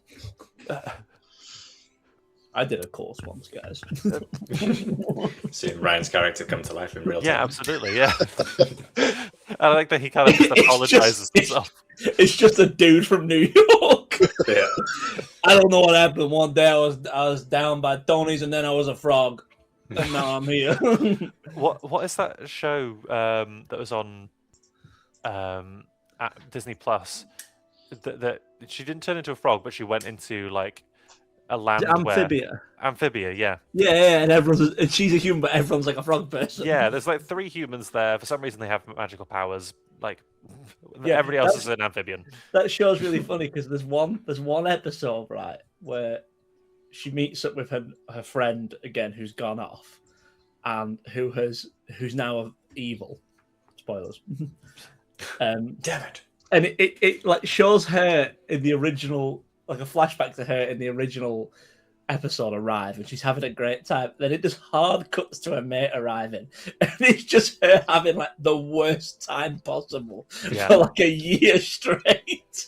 It's so, and it keeps cutting back to the main character just being like, "Oh, would you like more cake?" And she's there just like being like attacked by wolves and shit. Yeah, It's so funny. Okay, we've got the different subclasses. So there is a unique one for each one, for each normal class that you have. You don't have to pick from these. Obviously, it would be really cool if you did.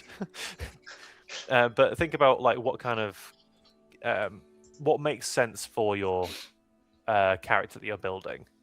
So if it truly doesn't seem like it would fit with this, that's absolutely fine. This can also just be a theming. Your character is not their subclass. The character has still got their story. This is just how they get their power. So the path of the barbarian path of the belly brewer. Barbarians are the masters of the brewing potions on the fly directly in their guts. Where others must painstakingly prepare potions of finesse, they channel their inner hunger to unlock their latent magic with raw ingredients without any prep. Those born with a rumble in their belly often find that their regular food can't quite satisfy. They're requiring something more unusual. A generation ago, a handful of adventurous eaters with an appetite set up a way to find out how to appease their seemingly unappeasable appetites. This is how they discovered belly brewing. Certain morsels consumed together not only quietened the rumble for a time, but they also yielded the potion-like effects they've since come to be known for. At first, I thought it said belly brawler, and I thought like that's how they fight. They just fight using their bellies. That would be pretty Sumo. cool, but also Yeah. horrifying.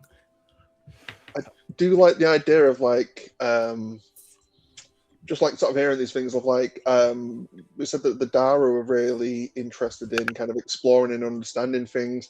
I imagine one being like a belly brewer, like trying to work out what all the different things are that you eat and like documenting down all the different things. Like, okay, you know, I ate a starfish. It was very crunchy, Yeah. and this happened. Exactly, yeah. It's very fun. Like that is probably one I would go for. I would go for a Dara if I was going to play this myself. But it's a strange, fun subclass for a barbarian to go down. It's not where I would have expected it to go because you can still obviously rage, but let's see how it does that. So I think their rage is called whimsy in this, Ooh, but I would have to check that. So when you enter your rage, you focus your energy to harness and activate the effects of a belly concoction. Choose combat, utility, or whimsy. You gain the effects of the chosen belly concoction as detailed below. You can change your belly concoction each time you rage. So you are still raging. Okay. Right, so with combat as your chosen option, your body undergoes a unique change which magically alters your physical form, giving it the characteristics of rubber. So this is Luffy, right? While in this elastic state, you can use your reaction when you are hit by a ranged attack, deflecting it with your belly. When you do so, the damage you take from the attack is reduced by 1d12 plus your Constitution modifier plus your Barbarian level. So keep that in mind. Additionally, immediately before you make a melee attack on your turn, you can use your bonus action to stretch your arms, increasing your reach by 5 feet for the rest of the turn. The first time you hit while your arms are stretched this way, the attack deals an extra 1d6 damage of the weapon's type. That literally is Luffy. That's It very literally is Luffy, yeah.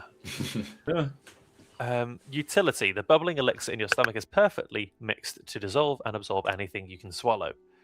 As a bonus action, you can consume any object you can fit in your mouth. When you do so, you can expend one of your hit dice as part of this bonus action to heal yourself. Roll the die and add your Constitution modifier and regain the number of hit points equal to the number swallowing. An object this way destroys it, providing the object is a magical. You can use this feature for numbers a number of times equal to your proficiency bonus, and you regained all your expended uses when you finish a long rest. That is very much utility. Yeah. Then whimsy. Whimsy. You focus on the magical brew inside you, only to get an array of strange and unruly effects. While in this state, you gain one of the following effects at the start of each of your turns. 1. You teleport to an unoccupied space within 10 feet of you that you can see. 2. You can take 1d4 necrotic damage. The next ability check you make before the end of your turn gains a bonus equal to the number you rolled. Ooh.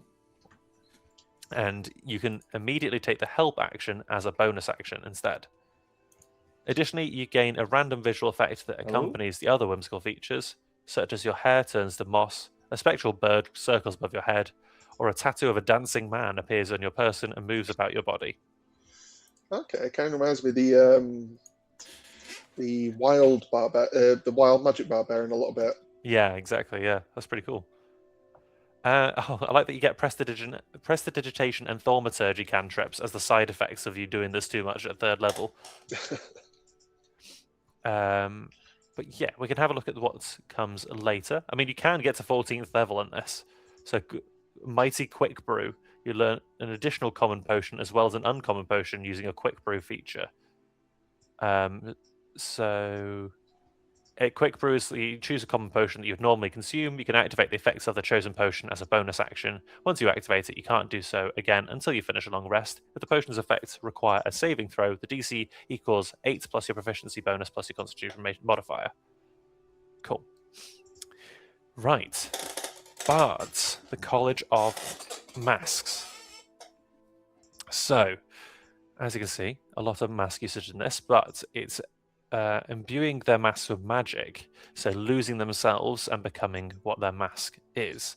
Through these masks, bards can mimic others and take on attributes of the personas their masks depict. To see the world through another's eyes, to show the world a face not your own, to become someone else, these are the actor's pursuits. Some local players might putter on about... What's happening here? Some local players might putter about on stage as a hobby or distraction, but no bards of the College of Masks. Like the liquid bronze being poured into a mold, these actors have turned their sense of self into a malleable thing, able to transform themselves into somebody else. So the College of Masks not only describes the bard, but also refers to an Obojiman theatre tradition where a solitary mask actor plays out a story from the island's myths and folktales, which feature a set of archetypal characters such as the Old Man, the Fish, the Demon, and among others. Throughout the show, the actor artfully shifts between masks depicting each character. Each performance is its own special thing, as no two are the same. Tools and performance. When you join the College of Masks at 3rd level, you gain the ability to weave arcane boons into theatre masks, which grant you abilities while you wear them. You craft 2 masks of your choice, which are detailed under the Masks section. You're able to craft 1 additional mask of your choice when you reach 7th, 11th, and 15th level in this class. Each time you craft a new mask, you can also replace 1 mask you've already crafted with a different one. Cool. That's cool. I'm currently playing through Persona 5 as well, so that's giving me very much good vibes on that. Yeah, absolutely, yeah. Yeah, I think this is a really good setting to take things that we've all seen as like as an influence.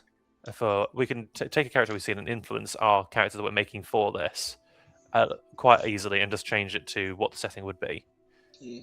I'd say with animes, they do have a lot of grand ambitions, so this is something that you aren't necessarily going to need a grand ambition, but it is a grand for your character. Cool. I think I will not skip through these, but I'm going to just generally touch on what the character is and the class is, and then go from there. Yeah.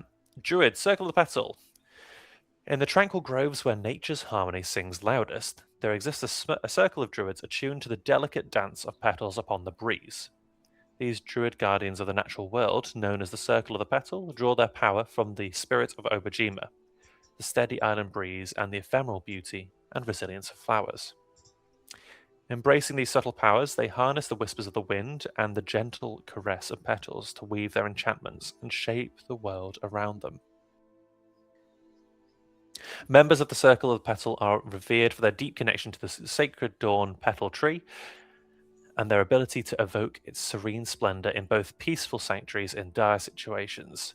These druids become conduits of life energy, channeling the essence of blossoms into healing balms, protective barriers, and devastating bursts of floral fury.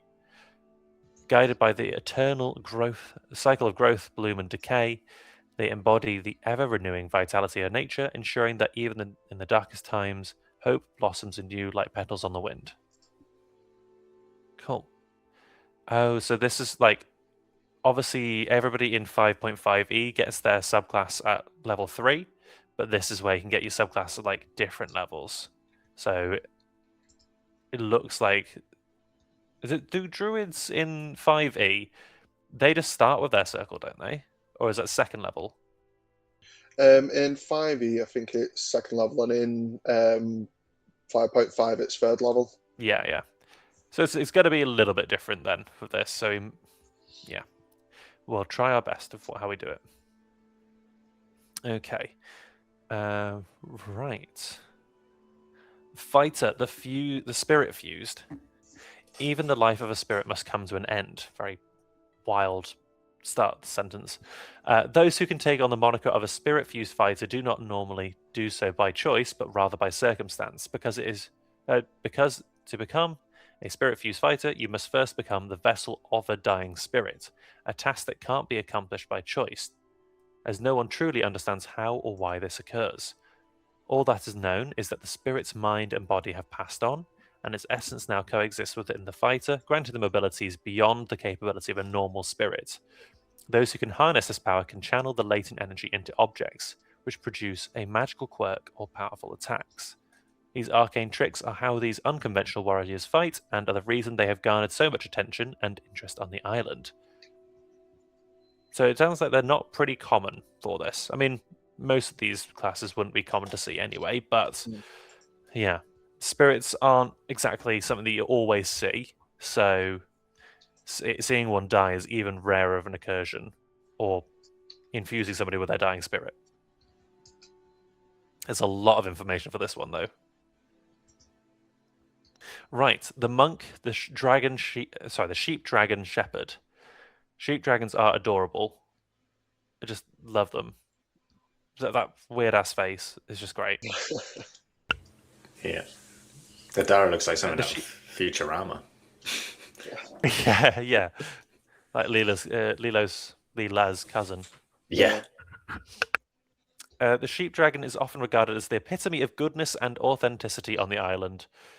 These creatures are dedicated to freedom and unwavering kinship. Those shepherds living and training among the wandering sheep dragons learn to care deeply for those around them and understand how a flock works together to overcome obstacles. They must be ready to flee to safety, yet know when to defend their herd. The role of a sheep dragon shepherd requires resilience, compassion, and a kind heart. Because of this, shepherds across the island are regarded by the people of Obojima as heroic and sometimes even mythic figures. There's a pretty nice historical past on these as well. So as the tale goes, the first shepherd was a wind spirit who went by the name of Ventu. The spirit lived among the grass and called all that grazed the central fields of Obojima their friend. But those creatures, none pleased Ventu more than the playful sheep dragon. There's a whole cute thing behind that. So it could be a fun one for somebody to play if you're wanting to go for the more, not domicile, arboreal character, if that makes sense. Cool. This is what I was mentioning to Ryan before, but he has gone. So wherever he is, hopefully he can hear me. Paladin Oath of the River. Fans of Demon Slayer can take note for this one. Those who commit themselves to the Oath of the River have found guidance in the shifting waters and the great creatures that live within them.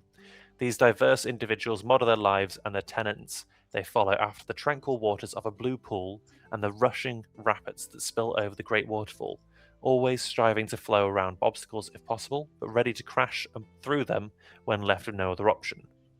As the river flows and bends, it seeks the path of least resistance in its travels to the ocean. Like the river, paladins who have sworn this oath remain adaptable, but steadfast in their own course. Cool. These are the different tenets that they have, but obviously we can amend what is needed. So core principles of the tenets would be: the river flows on, forgiveness can be as sharp as any blade. The river quenches or drowns, judgment is reserved for those truly deserving of it. The river rages, if I must battle, I will fight with all my passion and strength. The river seeks the sea, always. I will not abandon my duty, especially when others are counting on me. Cool, okay. This is a really fun ranger. Obviously, you can see the inspiration pretty quickly. So if you're wanting to go down the Sasuke route, but obviously this is very Princess Momonoke, this could be a fun way to do it. Ranger, you have become inflicted by the mysterious illness that haunts the island known as the Corruption. The same foul magic which has stained the coastlines black now resides within your body. It curses your skin and seeps from your pores, and in time, it will even become difficult to distinguish you from it. How this has happened is your story to tell.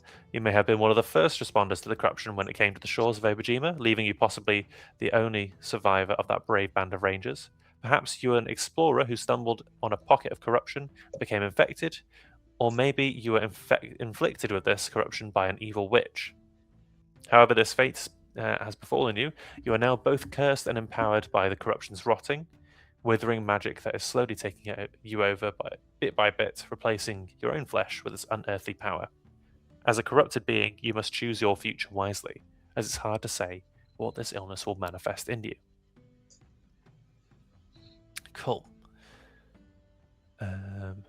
Is that... That's the... the rogue. Here we go. The rogue. Waxwork rogue. Waxwork rogues have a long history on the island of Obojima in dealing with the dangerous and the arcane.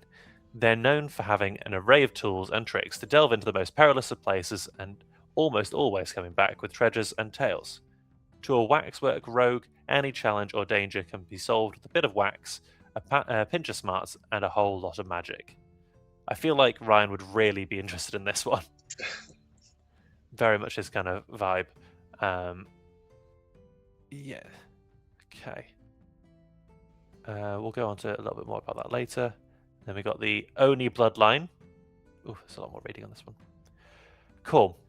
In the realm of magic, there exists a lineage of sorcerers whose blood bears an ancient connection to the Oni. These sorcerers, known as Oni kin, harness the magic of their lineage to weave powerful spells. But as they delve deeper into the arcane abilities, they find themselves gradually transforming, both physically and spiritually, into embodiments of the Oni's fearsome might. At the onset of their journey, and as they use their powers, Oni kin begin to see subtle manifestations of their lineage's traits, changes in appearance and temperament. However, as they channel their magic with more skill, these traits begin to intensify. Their skin may change, their eyes may glow with an eerie light, and their once subtle features becoming more pronounced, bearing an unmistakable visage of an Oni.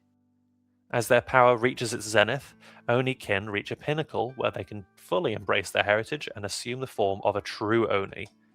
In this form, they stand as towering figures of terror, wielding unparalleled magical might and physical prowess. Yet with this transformation comes a perilous temptation, the struggle to maintain control over the Oni's insatiable hunger for chaos and destruction. This struggle is not unnoticed by islanders, most of which fear or distrust the Oni kin. I think they sound very fun. Yeah, I was just thinking that. Yeah, definitely does. Warlock of the Lantern. Warlocks who make a pact with a powerful spirit are able to tap into the magic that flows through the spirit realm. These warlocks are known by the special lanterns they carry, lanterns that burn with the essence of their patron. The illumination of this vessel carries with it the attributes of the spirit, granting the warlock an array of abilities.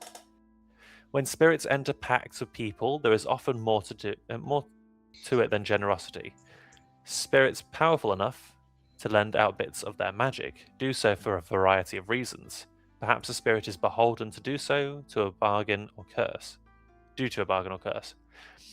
It could be that the spirit needs allies, though they might not readily admit it, or they may simply see something in you that amuses them. The thing that motivates spirits are as varied as they are, and truly powerful spirits can be inscrutable. Cool. They sound really good as well. I mean, I am a big fan of warlocks. Yeah. This is probably the favorite. What really grabbed me when I was looking at this, the origami mage. Origami mages are wielders of a unique form of magic that combines precision, creativity, and imagination. With a flick of their wrist and a whisper of arcane words, they can transform simple sheets of paper into awe-inspiring manifestations of elemental forces, mystical beings, and fantastical creatures. Drawing inspiration from the mysterious elegance of origami, these mages are not bound by traditional spell components, but instead rely on the meticulous manipulation of paper to channel their magical energies. Origami magic is not without its challenges. Mastery of this arcane discipline demands patience, dexterity, and a keen eye for detail. Each fold must be precise, and each crease exact, for even the smallest imperfection can disrupt the flow of magic and render a spell ineffective. Yet for those who persevere, the rewards are boundless. Cool. So those are the subclasses that are specific to this sort of setting. But as I say, it doesn't have to be just these ones that you go with. So if you want to do something different, that's absolutely fine. I really like all of those. The origami mage actually sounds pretty cool. It does, doesn't it? Oh yeah, I really like the origami mage. The idea of creating these little constructs to then sort of gift to people to kind of keep an eye on them. And, yeah, sounds really nice. Yeah, exactly. And here's some of the backgrounds that are pretty unique to this. Again, it doesn't have to be these. You can be one of the normal ones. But yeah, you can either be apprentice of the AJ, studying the archaeologists. You can be an apprentice diver, apprentice witch, a courier brigade cadet. Really fun little feature. You have an old worn-out pocket map of the island from your time as a cadet. The map is inscribed with a handful of paths known only to the courier brigade. A mechanic with what looks like a tattoo gun, if I'm perfectly honest.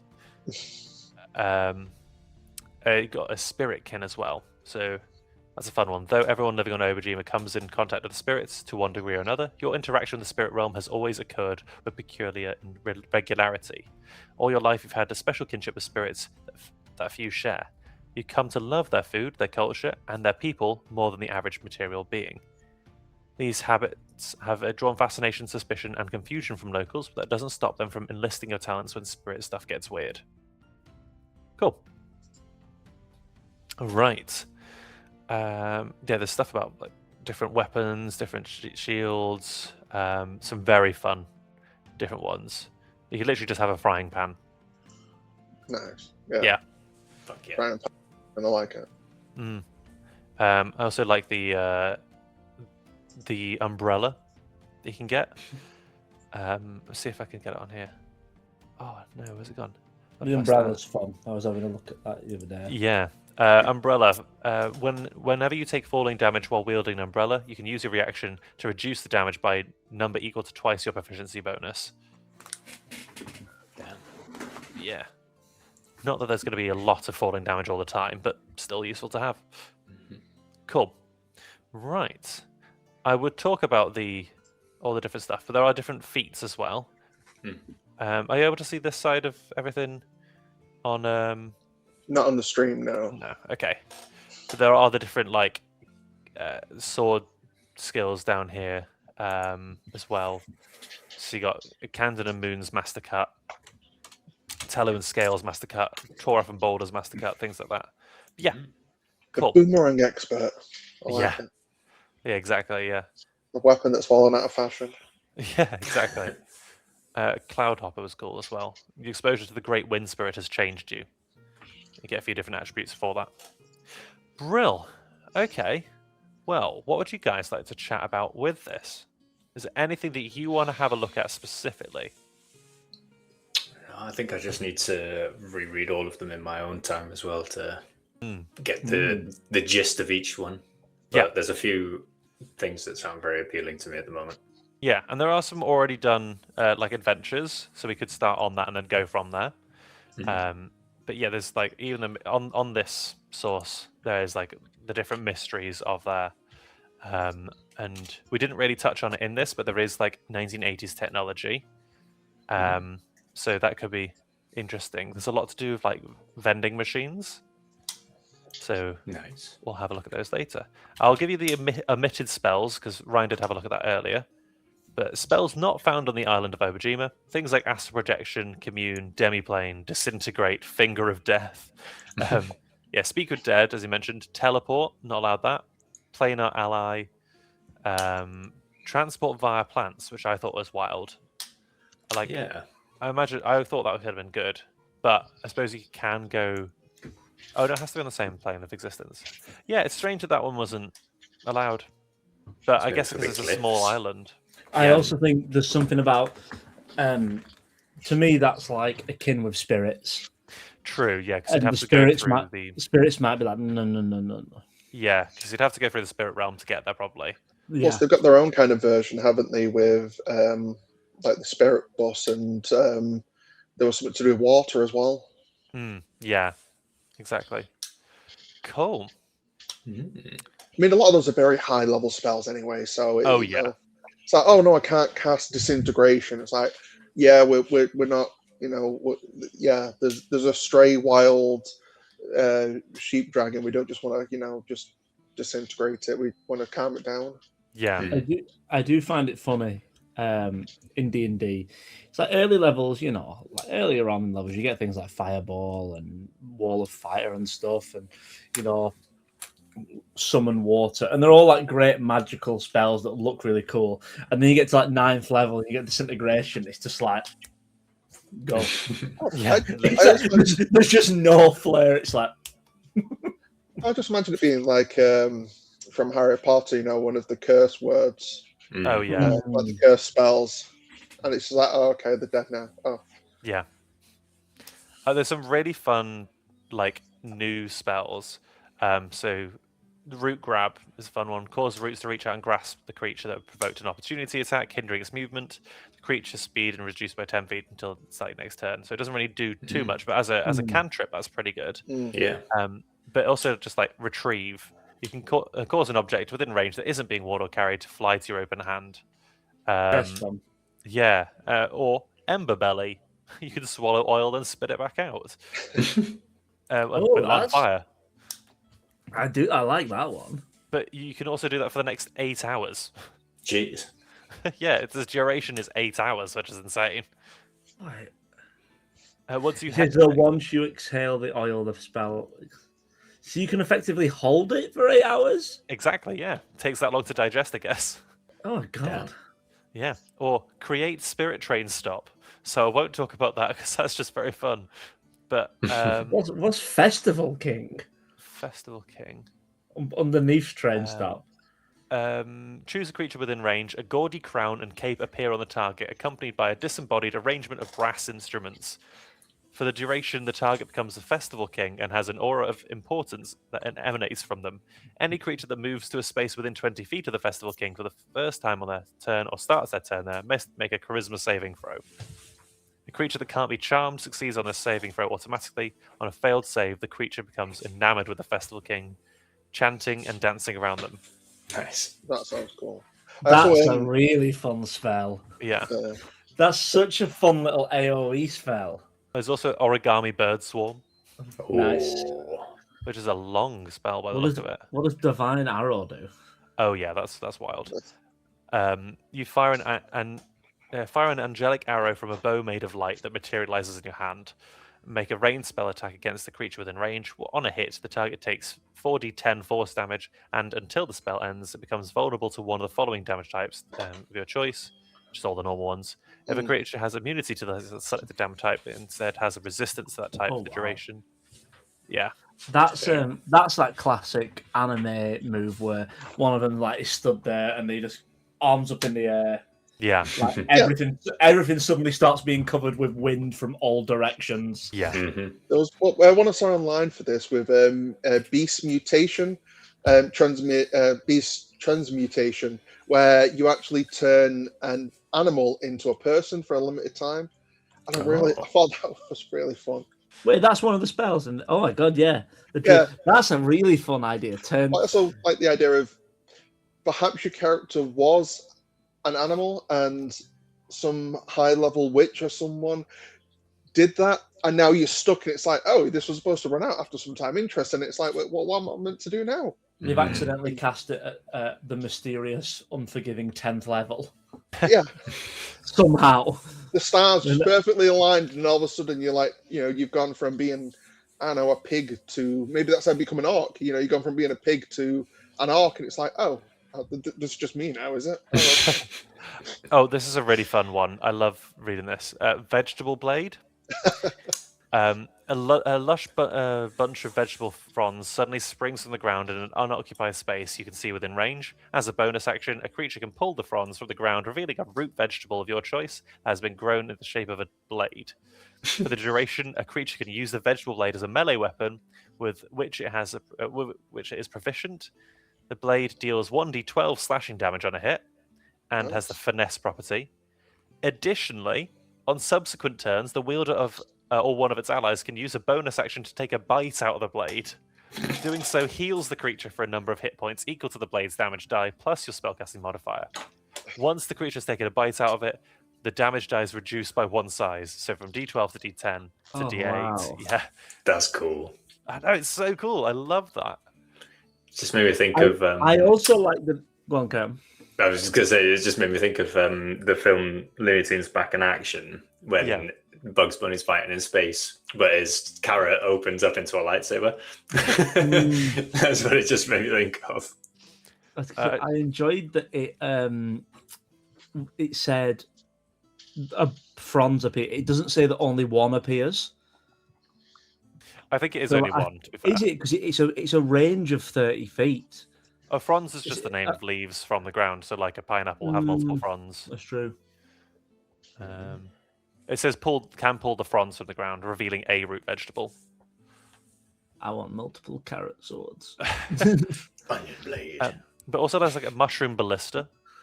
Incredible. Ooh. Yeah. I want more vegetable themed. Conjure ocean. Oh my What? god. You I think we teleport a know how random 20-foot cube of water from the bottom of the ocean to an area you can see within range. The water holds the cube shape as if it's held within a container. A creature can enter and exit the water as normally would. When the spell ends, the water loses its shape. After 10 minutes, which is a long time, crashing to the ground and spreading outward. Any creature inside the water at this time will be carried 30 feet in a random direction. It's a concentration spell, Yeah. so you could end that instantly. Yeah. You just But can also- choose to not concentrate on it. You can summon it and just. The main draw for it, for me, is that you could just put something that's normally freshwater in the saltwater environment instead. That's all I'm really thinking. That's gonna be horrible for that village of frogs we're going to attack. That you I just come love the from. idea of like the frog person summoning. It's like, oh, it's too warm today. Just summons this cube of water and just goes for a swim. So, yeah, like, sorry, it's just like a Jello cube of water. Not to get Philip too excited, but there is a storm stallion spell. I did see. I was looking through them over. There was like summon, like their version of summon steed. You can summon a steed, but you can also within that summon either a bicycle or a motorbike. Oh yeah, absolutely. That's incredible. Just the ability to summon a motorbike is so good. No, bicycle, straight up bicycle. Just like casting this spell, now a little bicycle pops up. It's like, yeah. And it's like a little kid's bicycle as well. You know, it's small. Summon vehicle. Summon vehicle. Yeah, you summon a bicycle or moving machine in an unoccupied space within 5 feet of you. The vehicle can be no larger than a 5-foot cube. It can only carry one creature that is medium or smaller. This vehicle has a walking speed of 60 feet, which you can use whilst riding it. No bigger than a 5-foot cube. That means you could also, I think, legitimately summon a smart car. I think you could summon a smart car if it's in a 5-foot cube. I think it's more wanting a Vespa. No, smart car. Oh, Vespa, yeah, that'd be good.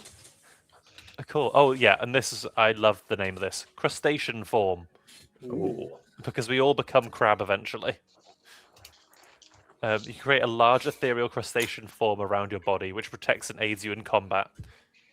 Your armor class becomes 20. I like that. You gain a swimming speed of 40 foot. You gain blind sight out to a range of 30 feet.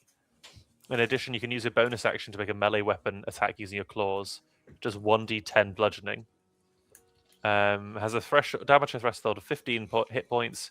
Damage threshold gives you immunity to all damage, unless it is an amount of damage equal to or greater than the threshold value. Which is crazy. It's only for a minute, though. It's a really good spell if you wanted to play a spell sword. Yeah. That's a really good. I know it's a high level spell at 6th level, but at that point, you really need to be getting some decent armor on you. That's excellent. Honestly, I'm still stuck on the summon vehicle, and I started remembering an anime called Fooly Cooly. So it was a FLCL, where this woman just kind of randomly appears one day in a Vesper, and she has like a guitar that she uses as a weapon. And I was like, I could make that. I could make that as a fighter. I can be that. Yeah, I can play that character. I was like, I really like that. I love I'm that making notes. I love that there's just this. This is just a town. It's just a normal town. It's not like just a farming landscape. You can walk down the street and see this view. Apart from there's a girl summoning a cloud. That's the only difference. Nice. She's You just ever been to bored. Salford? It's a bit like that. Yeah, kind of is. Except for the clouds are just vape clouds. I was about to say, yeah. Yeah. The disappointing. Like, oh, is that? You're like, oh, what's that round the corner? Is it a fun fair? Is it a circus? No, someone with a vape smoking banana flavored begging candy. Yeah. And I'm like, I thought there was something fun round the corner, but it's you and your cloud of lies. Your cloud of lies. Wow. How deep. Cool. Lovely. Right. Well, That sounds that's great. all I think would be necessary for now. There'll be like more intricate things that we can go into individually. But that's a good overview of everything so far. Yeah, that sounds really good. Yeah. Mm. Cool. Got a lot of stuff to think on. Absolutely. And you guys can get back to me. You can chat about it on our Discord. Is there anything else you guys want to say? No, Yeah. I'm good. Cool. Yeah. Well, we might This as well. is fun. Yeah, it does sound fun, doesn't Yeah. it? I've wanted to play it for a while. I think it came out just like early last year or late 2024. Boomerang expert. Yeah. I'm gonna be a boomerang expert. Looking at the feats. Yeah. Oh yeah, absolutely. I love it. God, I can find everyone's favorite anti-hero, Captain Boomerang. Everyone's favorite character from Suicide Squad and the Suicide Squad. You weren't here for reading this, Ryan, but the Waxburg Rogue, I think, would be pretty cool for you. Known for having an array of tools and tricks, delve in the most perilous places, and always come back with treasure and tales. I like that. Imagine that, guys. Imagine that picture. But it was a frog. Yeah. Same thing, same vibe, same outfit, but a frog. Yeah, absolutely. And the bike, also a frog. Oh, I was going to say a horse, I assumed. A horse. Either or. No, like a Mario Kart where it's got themed as, so it's a motorbike, but it's actually themed like a frog. Yeah, that'd be cool.